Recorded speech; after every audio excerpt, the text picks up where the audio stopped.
Pinaagi sa pagpirma sa Memorandum of Agreement kun MOA ug Pledge of River Stewardship, gisilyuhan sa Cebu City ug Mandaue City ang kasabutan sa pag-rehabilitate sa Butuanon River ug Mahiga Creek nga dako og tampo sa lapad nga pagbaha sa Metro Cebu. Ang maong sapa ug creek maoy utlanan sa duha ka syudad. Mahinumduman nga sa mga niaging semana, miabot sa tuhod ngadto sa hawak ang kataas sa baha tungod sa kusog nga uwan hinungdan sa pagsugwak sa tubig sa mga sapa.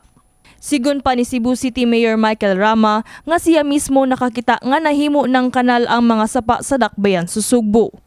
Sa kaanin niyo padung Maria Luisa, napugan niyo gikan sa Pinturasa padung sa Banak, then you will realize na atong river kanal na lang. Kanal na lang! Maliko na ko, kanal na lang! Matud pa sa Cebu City Environment and Natural Resources kun si Senro, nga pinaagi sa MOA mas mapalambo pa ang interagency coordination sa DPWH ug DENR aron masolusyonan ang pagsulbad sa polusyon sa maong mga dapit. Usasab sa gipasundayag sa maong kalihukan ang inisyatiba sa Klewat Saving the Seas, usa ka organisasyon nga tuyo ang paglimpyo sa kadagatan sa Sugbo pinaagi sa usa ka sea cleaning vessel.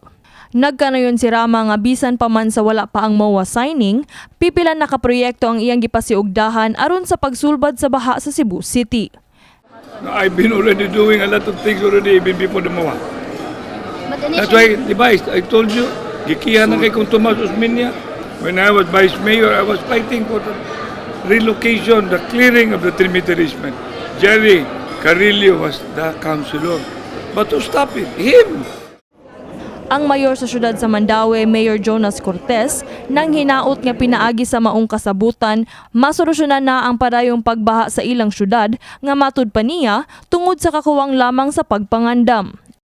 Tungod sa dakong baha nga ni-overflow ang Butuanon River. Giskutan sa constituent nga majority gikan sa Cebu City.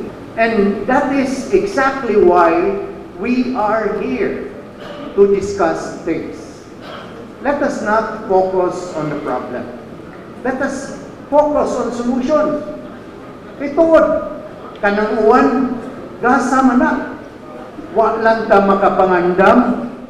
Kini si Queenie Holigon alang sa MyTV Cebu.